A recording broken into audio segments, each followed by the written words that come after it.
Hey guys, it's Clovis, and today we're going to talk about zombies. I think a lot of people like zombies. They're pretty cool. They're pretty spooky looking dudes. I mean, they've all got like the skull stuff and the dead stuff going on. Pretty cool archetype actually. There's quite a lot of fusion support for them. It's a lot of low level stuff with decent attack usually. And you know, generally, zombies you generally play the same way, but it's usually a good way, you know. The deck is very, very well rounded. Zombies actually, they're quite normal, they're quite akin to what you'd think of a zombie. They kind of slowly crawl towards you and, you know, feed off of you. So if you look at their leader abilities, especially without the low level quickly, you can see simple, extend support range, increased strength for same type friendlies, of course strength in numbers. You know, zombies like to group up and, you know, walk slowly towards you. That's why they don't have any leader abilities that like give you bonus movement or anything. But here's a funny one, guys. Weaken specific enemy type. You want to guess who it is? It's warriors. So yeah, zombies that feed on, you know, the brains and flesh of humans. I guess that's why they made weaken specific enemy type warrior. The series so far, I haven't actually mentioned this low level ability, direct damage halved. Now, what do you think that guys mean? Obviously, it halves the direct damage you take. This doesn't work against spell damage, so if the enemy inflicts activates tremendous fire, it will still inflict 1000 damage. But if you get attacked directly by a Blue Eyes White Dragon that has 3000 attack, you'll only take 1500 damage. And you know, it's up to you if you want that trade-off. I mean, having plus 500 of every zombie that's around you, I think, is you know, it's pretty good. So if you have direct damage halved, you're kind of sacrificing that.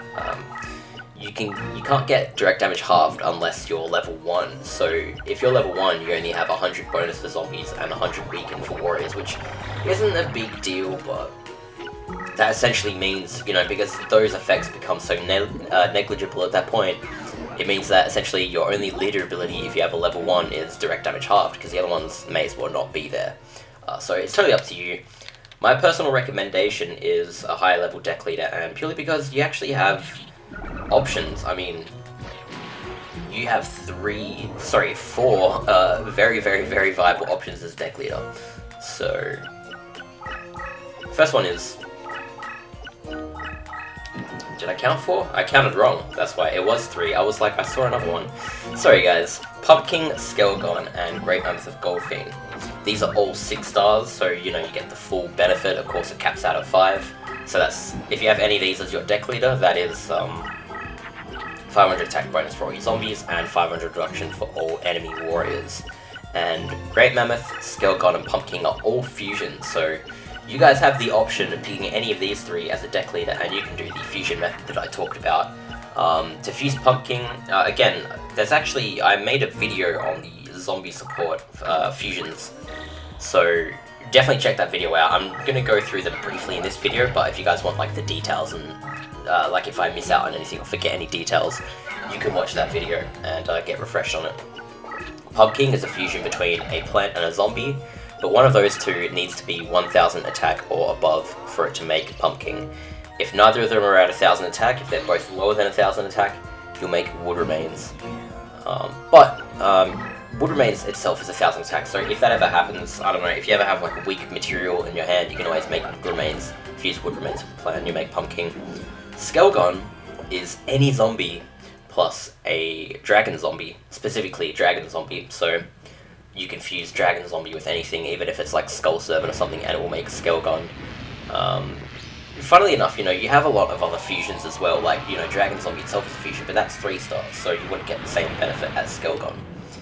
And Great Mammoth is any zombie plus Mammoth Graveyard. Mammoth Graveyard is actually a dinosaur, but as I mentioned, guys, the zombie have very good fusion support, and it's fusion to do with other types. They have like a few options, so I'll go down quickly to the other fusions I can find.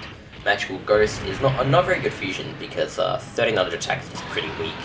But again, like if you're in a situation where you have a weak zombie, like you have a Skull Servant in your hand plus a Spellcaster, you can make Magical Ghost and use that fusion for something like Pumpkin if, you know, the Skull Servant can't make it without it. But yeah, Magical Ghost is any zombie with any Spellcaster. Corroding Shark is actually any zombie with any fish. That works every single time, if I'm not mistaken. Wood Remains is a plant and a zombie that doesn't meet the Pumpkin threshold. Dragon Zombie is any dragon and any zombie. Armored Zombie is any zombie that has 1200 attack or above with a warrior.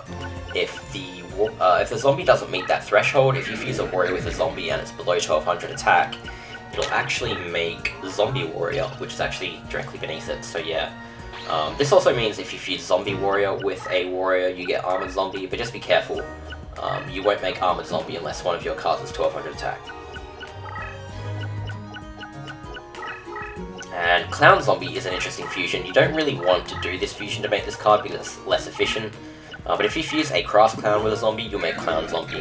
The problem with that is Crass Clown is 4 stars, and this is 2 stars, so you wouldn't want to do this. You just want to put 2 of these in your deck because this is actually like one of the best things in the game for fusion. Like, it meets the attack threshold of Pumpkin and it's 2 stars.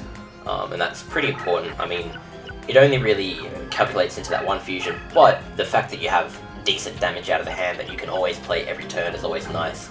You definitely want 3 Clown Zombies in a zombie deck, in my opinion. Especially 3 Dragon Zombies, and maybe even 3 Armor Zombies. These are really cool, these 3 cards. Of course, you probably all know them from the anime. But the fact they have 0 defense actually is cool because that means their deck cost is really low. So you can stick, 3 Dragon Zombies in your deck for only 48 deck cost, and that's 3 cards that have 1600 attack. If you try to do that with like Ghoul of an Appetite or something, that's 28 deck cost, so it would be almost 90 deck cost for 3 of the same attack. And that's 1 more star as well, which is another thing to talk about. I do want to focus a bit more on the low level stuff here, so actually what I'm going to do quickly, let's talk about these low level cards. The Shadow Spectre and Skull Servant, these cards just like, I'm trying to look at this anymore, because I only think there's 1 more, which is the Wood Remains. Yeah, if you flip these up, they power each other up. So Wood Remains, if you flip it up, all Wood Remains get, including itself, by the way, get flipped up by 5. They get increased, sorry. Their attack and defense get increased by 500. So that's really cool. The idea of these is you play multiple out and flip them up. Wood Remains is pretty cool because you can actually fuse to make it, so you can make as many copies as your deck will allow, essentially. Whereas, Shadow Spectre and Skull Servant are a bit more difficult. These only boost each other up by 300 points. Obviously, Shadow Spectre boosts itself, Skull Servant boosts itself. They're very low attack. One thing you can do is play Gyaku Tenno Megami. I think that's not too bad a strat to bump these up. That's 1 card, which may not fit in your deck, you might not think, but you're increasing the attack of all these cards by 1,000. It means you can even stick an equip on this, or the leader ability can kick in. Like if you have a Skull Servant deck leader, you can stick an equip on Skull Servant, and it's still under 1,000, use Gyaku Tenno Megami to boost it up. And if you have 3 of them and they all flip up, then that the damage just ramps up so quickly. I don't know if the footage right now is syncing up, but you can easily reach like 3,000 plus damage with Skull Servants if you play the deck right, and it's cool because Skull Servant's badass. Just all these spooky skeleton dudes are really, really cool. Bone Mouse can attack through traps. It's just, one of those cards. Quite a few archetypes have it. Clown Zombie we already discussed. I just think it's really, really cool to have this high attack, low level card. 1350 attack for 2 stars is pretty damn good. Fiend's Hand is like a real casual card. I think a lot of people relied on this as a kid if they had this in their starter deck. If this is destroyed in battle, it destroys the opposing monster that killed it. So if the enemy is chasing you with like, I don't know, Meteor Black Dragon with like a Ryoko on it, then you can just put this in defense mode and then let him attack it and then they'll die. But yeah, apart from that, like, as I told you guys, like, fusions are really, really good in this deck. You may as well fuse cards that either have a really good attack like Clown Zombie or a really good effect like Fiend's Hand, so even though they're in your hand, there are always fusion materials. If you need to use that effect for whatever reason, you can. Same with Fire Reaper, this next card, two summoning levels, so it's good for fusions. But this destroys all cards in Meadow terrain, so obviously this effect is like really broken at maps like Richards. One thing you can do, of course, is just play Meadow face up near the enemy, and then flip this card up. That's pretty mean, but, it's like a targeted dark hole. I like things like that. I like strategies like that promote creativity and linking different cards. Mechmole Zombie is an interesting card because when this is flipped face up, it transforms the opponent into a zombie monster. And you might think, why would you ever want to do that? But there's actually cards in the game to get rid of zombies, so that kind of makes sense, not just Eternal Rest, but if you played a few of these face down in front of you and then you had like Rogue Dolls, you'd just start destroying all their stuff. It's a shame you can only have 3 of these in the deck, because, like, imagine if Call of the Haunted affected your opponent's cards, and then you can destroy them with Rogue Doll and stuff like that. It'd be crazy. So, again, Phantom Ghost, Wandering Doomed, 2 of these. It's hard to justify putting these in your deck when you have these other effect cards. These are literally nothing to talk about apart from the fact that they're 2-star zombies against the Confusions, but the Wandering Doomed has a crap property about it. You might notice its attack is underneath 1000, but Crush card isn't listed in the power-up card, and I can confirm that it does not work. You may see it somewhere in this video actually, because as part of the footage I actually tried to equip this card with Crush card, and that's how I found out it doesn't work, but that's a problem if you want to play Crush card, which you might want to if you have a lot of low level stuff. So yeah. Zombie Warrior though I already mentioned. Warrior plus Zombie will make this. If one of those is 1200 attack already, you'll make Armored Zombie. Dragon Zombie can be made with any zombie and any dragon. If for whatever reason you have a dragon deck leader, you can make this for 1-star by using a 1-star zombie. The really cool thing about that is after that you can also add another 1-star zombie. If you have it in your hand, you make Skelgon. Skelgon is only 100 more attack than this card, but Skelgon is compatible with Horn of the Unicorn, which is decent in a deck that doesn't have too many equips. You only have access to the Violet Crystal, and then of course the Dark Energy, because that's the elemental equip you have. All zombies are dark, by the way. I probably should have mentioned that at the start of the video, but anyways, considering you only have access to 2 power-ups, and one of them is 300, you probably want to add some more power-up in your deck. So adding like Horn of the Unicorn and running a few Skelgons, I think is personally a pretty good idea.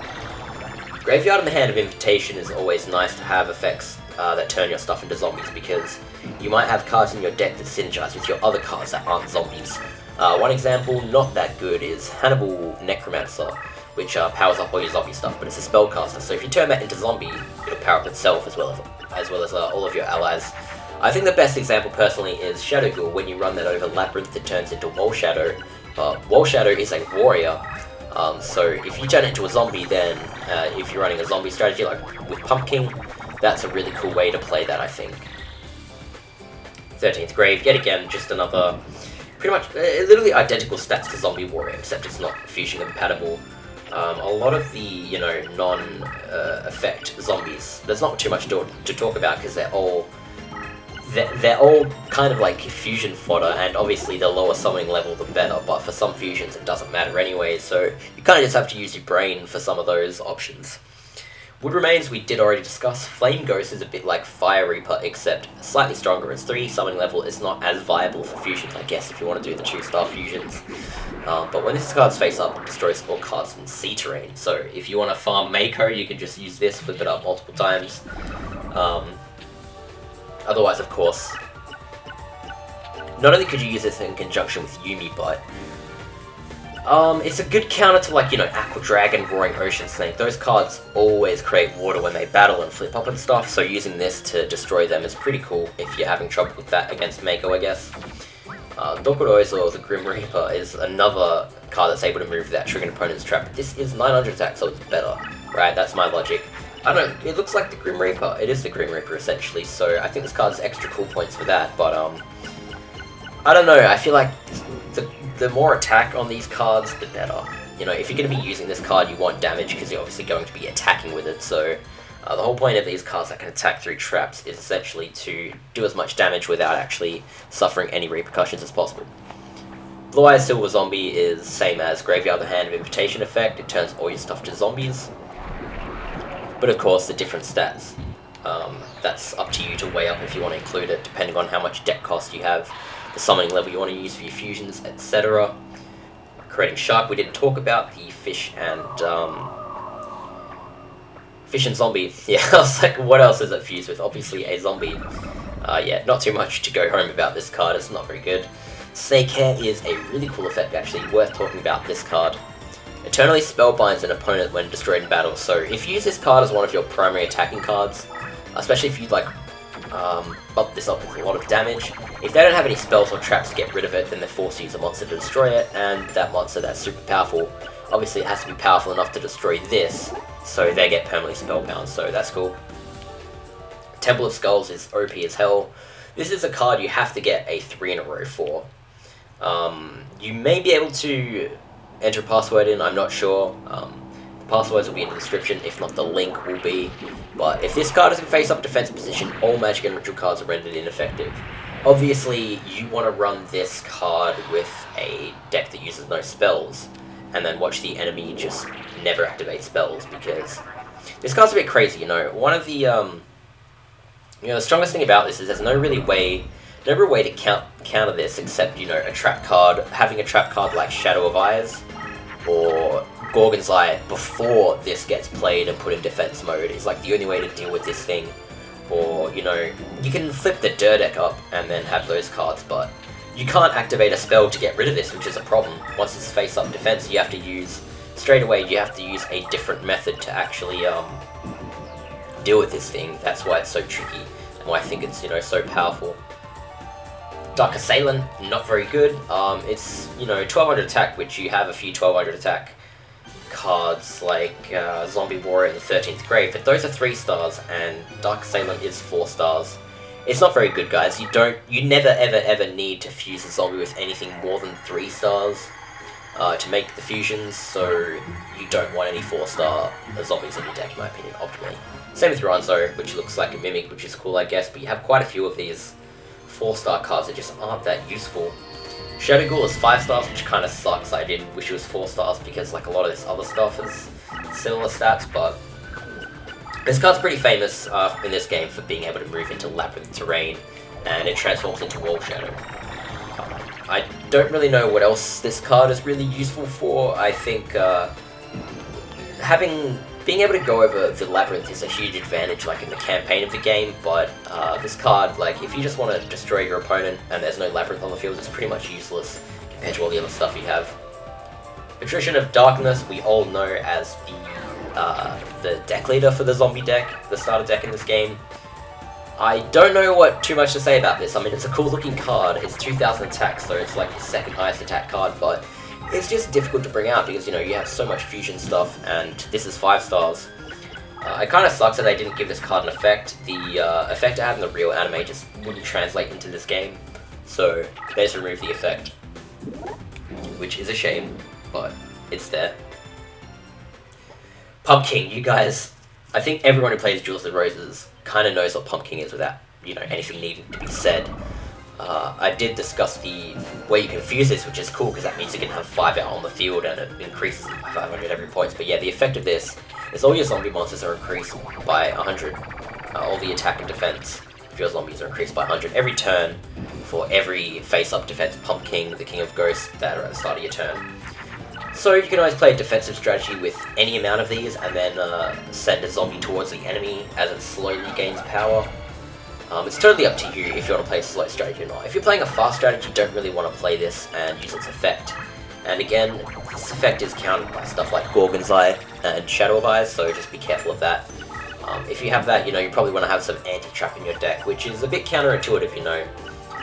Royal Decrees just to use Pumpkin, the King of Ghosts, is not very smart because there's always spell cards that can destroy these things, like Magical Neutralizing Force Field, and that's the other contradictory thing. Magical Neutralizing Force Field is really good for getting trap cards and, you know, getting rid of the spellbinding of Gorgon's Eye as well, but the unfortunate thing is that resets all the attack and defense of your monsters that already exist back to their normal rating, so yeah, just be careful of that. Skelgon, discussed before, I brought up the fact that you can use Horn of the Unicorn on it, which is useful. I'll talk about the equips in a second, but yeah, fusing a Dragon Zombie with any zombie will make Skelgon, and it's cool because, you know, this has a way higher defense value, even though its attack is only 100 more. But it's just a testament to the fact that you don't really want to put this in your deck, actually. It's 6 summoning level, but you can play it for 3, and it's 36 deck cost, but the materials for using it are 16 or lower. You know, the Dragon Zombie is 16, and you can use stuff that's like 10 deck cost, like Skull Servant, to play it.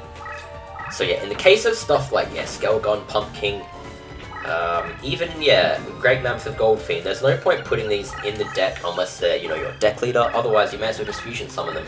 Great Mammoth of Gold Fiend, you know, you always have 3-star zombies in your deck, so it makes sense that you're able to fuse up to 3 stars, because the Mammoth Graveyard, which again is a dinosaur, you can get it from Rex, you just fuse that with any zombie and you get Great Mammoth. You know, why would you play this for 6 summoning stars and 40 deck costs when you can just include that in your deck? that combo. You might be thinking, well, what do you fill the rest of your deck up with? But like, the whole point of having a lot of fusion support and the whole reason why it's so strong is purely because it lets you cycle through your deck faster. And that also promotes synergy in your deck. Obviously, you want to have the most synergy in your deck possible. And just being able to cycle through your deck and get through your cards faster is just the way that makes sense to me to play the game, at least. I mean, if you don't have like fusion support in your deck and you have high level monsters you're relying on, the deck just won't flow. But in the case of zombies, you can just fuse low summoning level stuff to make higher attack stuff. You can equip it with some power-ups.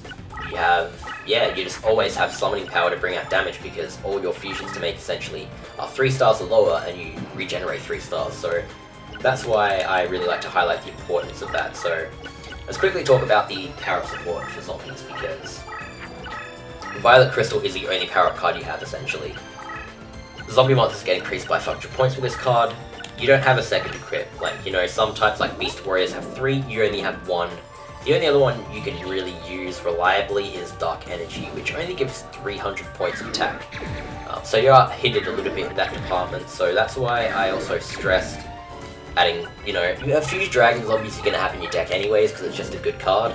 If you fuse that with any other zombie that you're obviously going to have zombies in your deck, then you can make Horn of the Unicorn, Skelgon, which is going to be equipped with Horn of the Unicorn, so considering I generally think a balance of like around 7 equips is the best, having 3 Violet Crystals and 3 Dark Energies and 1 Horn of the Unicorn I think is perfect.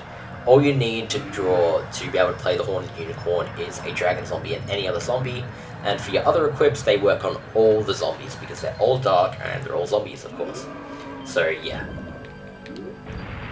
One benefit we also have over other types as zombies is we have 2 terrain cards. We have the Wasteland and the Yami, so you have the option of using either of these, whether or not, you know. The cool thing about using Wasteland is you can compete with stuff like Spellcasters and Fiends without having to worry about them being boosted. Whereas, you know, if you're against machines, obviously you can get away with using Yami, so it's always cool to have, like, say, 2 of each of these cards in the deck, and then you always have the option. If you're against a deck where it doesn't matter, then you can play any of them and it doesn't matter. But if you're against a deck where it makes a difference, then you have the option of making the difference in that sense. Apart from that, with zombies, I don't know, I think zombies are totally up to the player. I mean, what strategy you want to do with the deck. I generally just think it's about fusing low level stuff, just consistently bringing out damage, but unlike rushing your enemy like Beast Warriors, I think it's a better idea to play the deck slowly, which, you know, that's up to you in your strategy if you want to play cards that would actually accentuate that playstyle more. Quickly though, I want to talk about Joker Rider. I almost forgot to mention the Ritual card last time in the Beast Warrior thing and snuck it in at the end. This is a really cool effect card. During movement, it transforms the terrain of entered space into wasteland terrain. So every space you move becomes wasteland. Don't get too excited though. If you go over crushed terrain, the crush will kill you before this effect actually activates, meaning the card will just die and the crushed space won't turn to wasteland at all. So be careful with that. If you want to play that card, by the way, you need the Revival of Docker Rider Ritual, wherever it is. I'm just looking for it quickly. Here we go.